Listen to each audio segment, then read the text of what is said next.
A 27 días de las elecciones presidenciales del 27 de octubre, los principales candidatos a presidente vienen a hacer campaña a Córdoba. Nos visita en voz y voto uno de los principales candidatos a presidente, Roberto Labaña, candidato presidencial de Consenso Federal. ¿Cómo le va, Roberto? Gracias por la visita. Buen día, un gusto estar acá nuevamente, un gusto estar en Córdoba.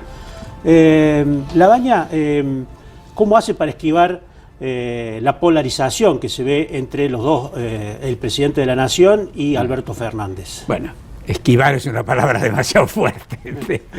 Y hacemos el intento, pero hay algo que nos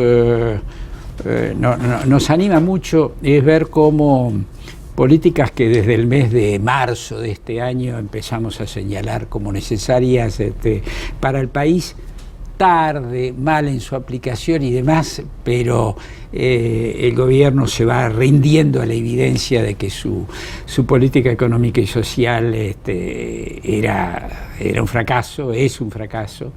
Bueno, las cifras de ayer de pobreza e indigencia no hicieron más que ratificarlo. Y como digo, tarde, con poca convicción, pero se va rindiendo a que hay otro conjunto de medidas que uno puede aplicar para sacar al país de esta situación de recesión de 2 años duros, por cierto. Uno de sus principales propuestas precisamente habla de reactivar el consumo, que es lo que intenta el gobierno con estas medidas, ¿no? Exactamente, exacto. Son las mismas. A ver, bajo el título de ponerle plata en el bolsillo a los argentinos, que fue lo que dije, como digo, hace ya muchos meses atrás, venía un conjunto de ideas, la idea de la rebaja del IVA, la de la suba del impuesto del salario mínimo vital y móvil, la rebaja del impuesto a las ganancias, una mejora en la asignación universal por hijo, es decir, todo un conjunto de medidas que en un marco político distinto y con otro grado de convicción y a veces en una dosis mayor que la que el gobierno va haciendo, son, yo le diría, nada más que la punta del ovillo para arrancar, ¿no?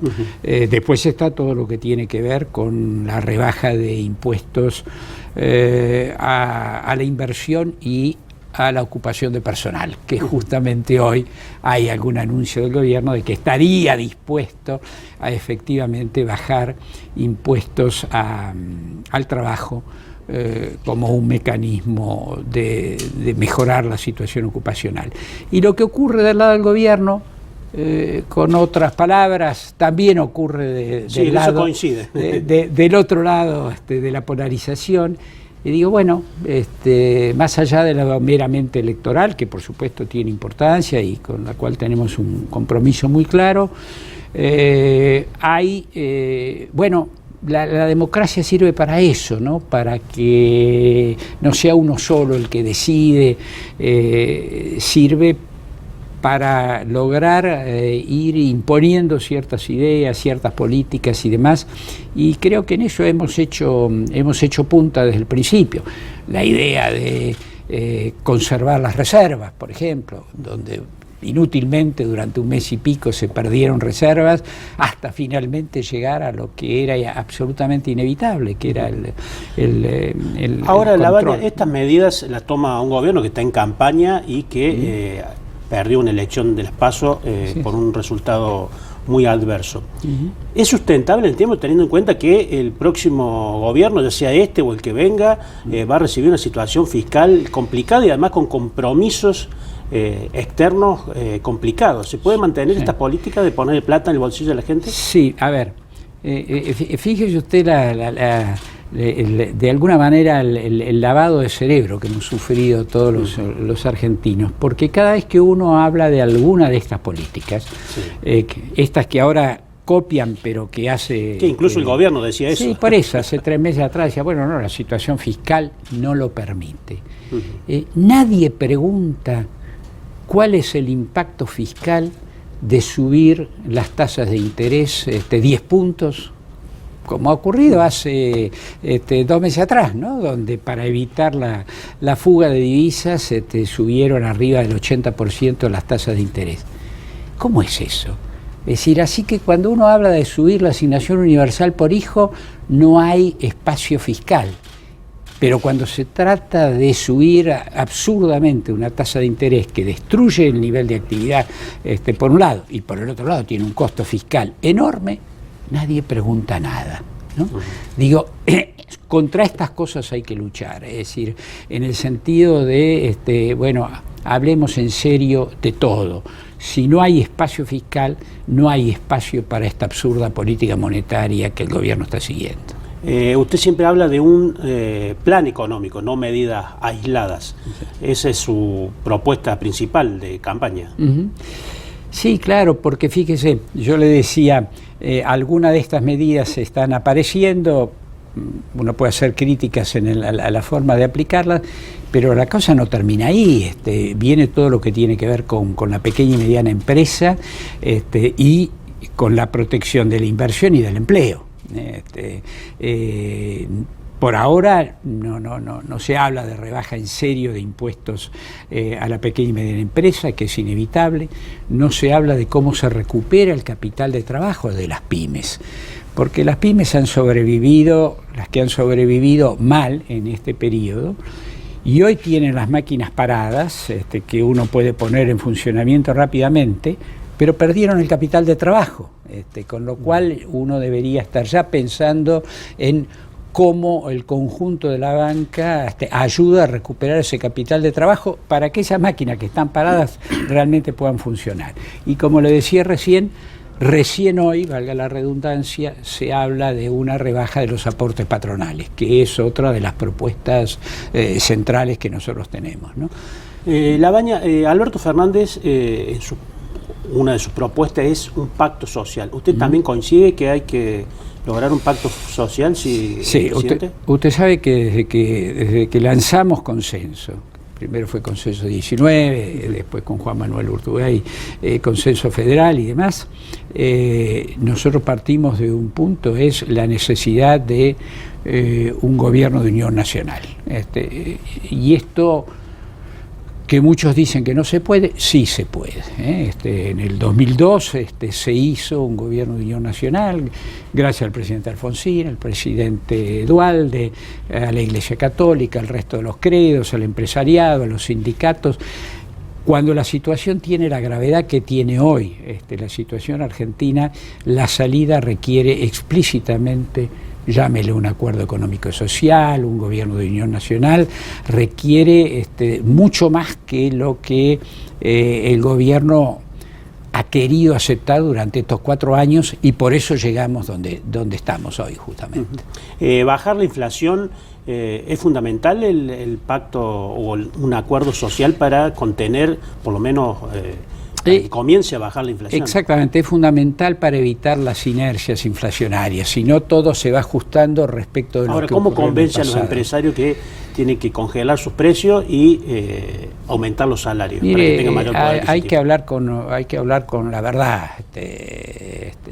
Yo me acuerdo, en el 2002, nosotros dijimos, señores, acá hay un reparto de pérdidas, porque el país está en una situación crítica.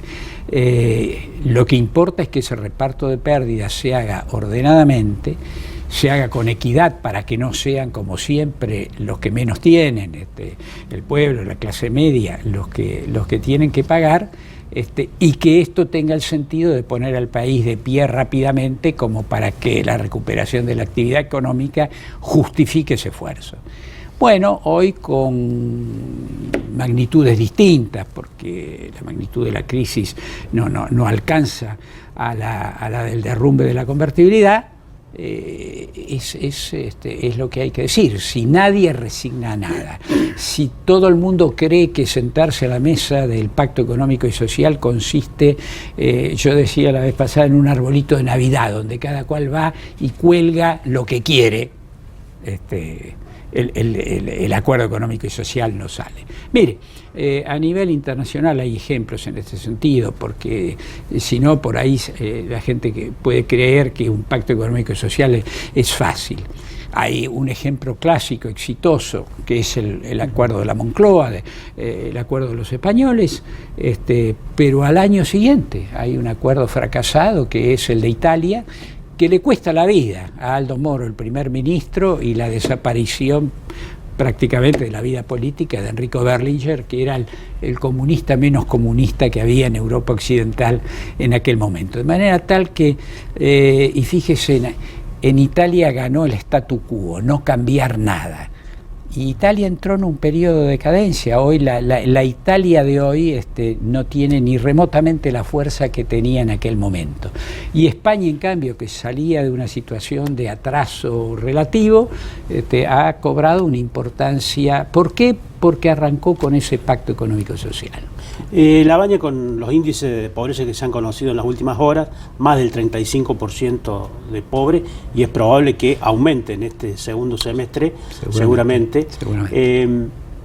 Todos hablamos y comparamos con la crisis del 2001. A usted le tocó ser ministro a partir del 2002.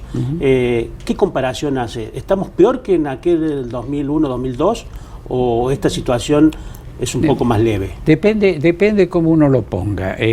Si lo que uno está haciendo es un análisis de un momento corto, puntual, esto es más leve, porque en aquel momento había superado, por muy poco tiempo, pero había superado el 50%.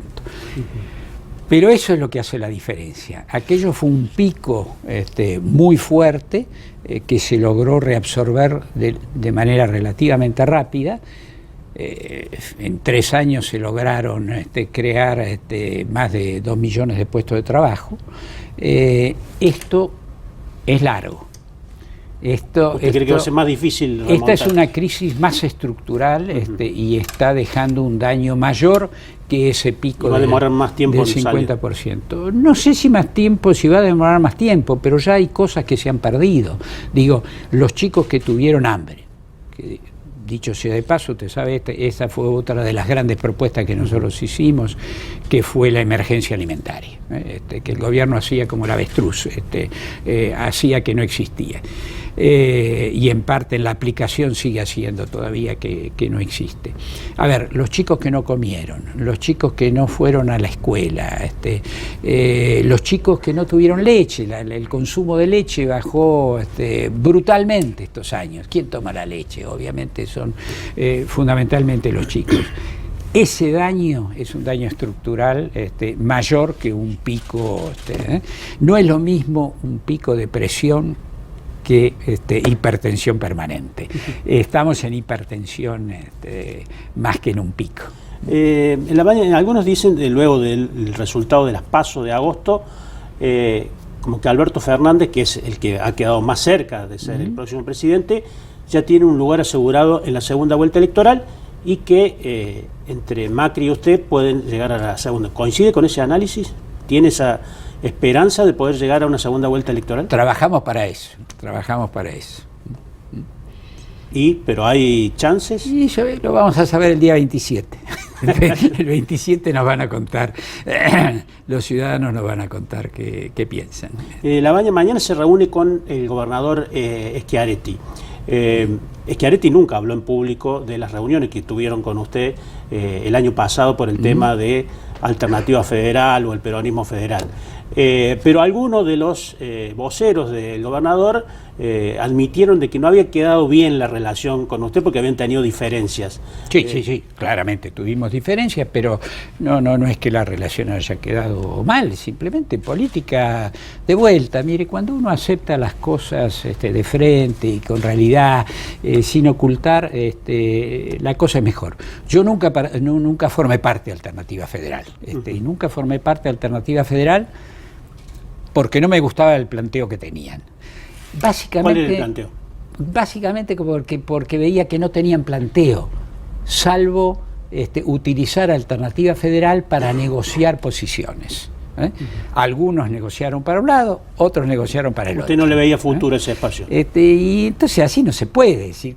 Nosotros desde el principio dijimos ni Cristina ni Macri.